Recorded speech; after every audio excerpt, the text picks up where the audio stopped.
कोटा की ऐतिहासिक गलियों में भक्ति और विकास का संगम देखने को मिला। पाटन पोल स्थित श्री बड़े मथुराधीश जी मंदिर में लोकसभा अध्यक्ष श्री ओम बिरला ने 18.24 करोड़ रुपए की लागत से बनने वाले कॉरिडोर के प्रथम चरण की नींव रखी। श्री बिरला ने कहा कि यह मंदिर केवल आस्था का केंद्र नहीं बल्कि हाड़ौती की आध्यात्मिक चेतना का प्रतीक है। जिस तरह अयोध्या और उज्जैन के महाकाल लोक का कायाकल्प हुआ है, उसी तर्ज पर मथुराधीश मंदिर को भी विकसित किया जाएगा। प्राचीन गरिमा को बरकरार रखते हुए यहां परिक्रमा मार्ग और श्रद्धालुओं के लिए विश्व स्तरीय सुविधाएं विकसित की जाएंगी।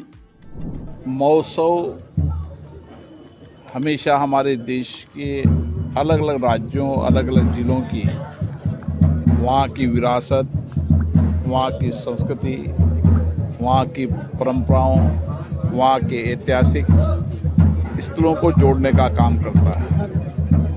समाज में अपनी मिट्टी से भी जो देश और दुनिया में लोग गए उनके जुड़ने का उत्सव भी होता है और अपने शहर के जो ऐतिहासिक पुरातत्व स्थल है, जिनकी विरासत है, उससे देशी विदेशी पर्यटकों को आकर्षित करने का उत्सव भी है। आज कोटा उत्सव आध्यात्मिक उत्सव के रूप में मनाया जा रहा है। आज पूरे कोटा में नई आध्यात्मिक ऊर्जा चेतना का केंद्र बना है। हमारी प्रथम पीठ मथुराधीश मंदिर, जिसके कॉरिडोर का पुनर्निर्माण, पुनर्विकास हो रहा है। जहां हम उसकी विरासत, उसकी आस्था को संरक्षण रखेंगे, वहाँ उसकी आज की आवश्यकताओं के अनुसार विकास भी करेंगे। देश के अंदर अलग अलग राज्यों के अंदर जो हमारे आस्था के मंदिर हैं, आस्था के केंद्र हैं, उनकी पुनर्विकास और आध्यात्मिक चेतने का ये अवसर है। और मुझे आशा है कि आज देश और दुनिया के अंदर आध्यात्मिक टूरिज्म के रूप में भारत अपना एक स्थान बना चुका है। कोटा महोत्सव के माध्यम से हम कोटा, बूंदी, बारा, झालावाड़, जो हमारी बहुत बड़ी ऐतिहासिक विरासतें हैं, जहाँ चंबल नदी है, जहाँ जल और जंगल की सफारी एक साथ कर सकते हैं, जहाँ गणेश महादेव का मंदिर है, केसराय भगवान का मंदिर है, मथुराधीश का मंदिर है, ऐसे बहुत सारे हमारे धार्मिक आस्था के केंद्र भी हैं। और पर्यटकों को जल की सफारी करने और यहाँ की विरासत, यहाँ की चित्रलेखा देखने का केंद्र भी है। इस महोत्सव के माध्यम से जितनी कोटा की विशेषताएं हैं, उन विशेषताओं को बताने का उत्सव है। विकास का यह पहिया केवल मंदिर तक सीमित नहीं है। श्री बिरला ने 9.82 करोड़ की लागत से कैथुनी पोल से सेंट पॉल स्कूल तक बनने वाली लिंक रोड का भी शिलान्यास किया। साथ ही रामपुरा के ऐतिहासिक स्कूलों और घंटाघर को 2.5 करोड़ की लागत से फसाड लाइटों से जगमग किया जाएगा। कार्यक्रम में मौजूद ऊर्जा मंत्री श्री हीरालाल नागर और विधायक श्री संदीप शर्मा ने कहा कि कोटा को आध्यात्मिक, पर्यावरण और सांस्कृतिक पर्यटन का त्रिकोण बनाया जा रहा है। रामगढ़ अभ्यारण्य और चंबल सफारी के लिए भी 25 करोड़ का प्रावधान किया गया है, जिससे रोजगार के नए अवसर पैदा होंगे। मथुराधीश जी के कॉरिडोर का जो शिलान्यास हुआ है और इसके माध्यम से कोटा को एक नई पहचान मिलेगी। पर्यटन के क्षेत्र में नए कोटा धार्मिक पर्यटन बढ़े, उसमें बहुत बड़ी भूमिका रहेगी।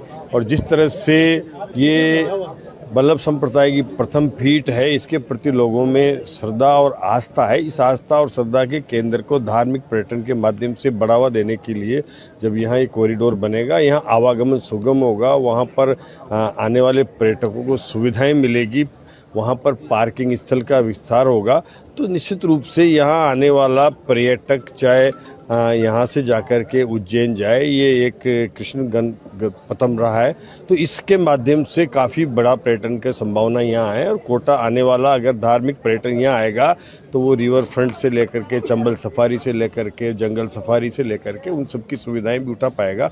इसलिए कोटा में अपार संभावनाएं हैं। दो यहाँ पर रिजर्व सेंचुरी है, रामगढ़ और ये मुखंदरा, और उसके साथ साथ जंगल चंबल सफारी है। और जब धार्मिक पर्यटन का बढ़ावा होगा तो रिवर फ्रंट और ये सब देख करके कोटा को पर्यटन की नगरी में के रूप में पहचान इसके माध्यम से मिलेगी। आने वाले समय में यहाँ की कोटा की अर्थव्यवस्था निश्चित रूप से इसके माध्यम से आगे बढ़ेगी। देखिए, निश्चित रूप से जो आज जिस प्रकार की व्यवस्था वहाँ है, उस व्यवस्था को उनकी सहमति से, उनकी अनुकूलता से और जैसा वो लोग कहेंगे, हम पूरी तरीके से उसमें अपने जो एजेंसीज है UIT KDA के माध्यम से हम जो ये काम करा रहे हैं, हमने उन अधिकारियों को स्पष्ट कहा है कि अंदर की गैलरी जैसी वो चौड़ी कराना चाहते हैं जिससे आसानी से लोग दर्शन कर सकें और एग्जिट भी हो जाए और उसमें एंट्री भी हो जाए। ये अच्छा और सुगम जो है दर्शन लोगों को मिल सके, जैसा अन्य स्थानों पर है, खाटू श्याम जी में है, श्रीनाथ जी में है, सांवलिया सेठ में है। वो वाली जो लोगों की मांग है, उस मांग को लेकर और साथ ही साथ चूंकि ये धर्म और श्रद्धा का विषय है, आस्था का विषय है और हम लोगों के सपनों को साकार करने का प्रयास कर रहे हैं जैसा लोग चाहते हैं। मथुराधीश मंदिर कॉरिडोर का यह प्रोजेक्ट स्थानीय व्यापारियों और पर्यटन उद्योग के लिए मील का पत्थर साबित होगा। अधिकारियों के अनुसार मंदिर परिसर के भीतर जो भी निर्माण होगा वह संत समाज और श्रद्धालुओं की सहमति से ही किया जाएगा। कोटा अब कोचिंग सिटी के साथ साथ एक हेरिटेज सिटी के रूप में दुनिया के नक्शे पर अपनी चमक बिखेरने को तैयार है।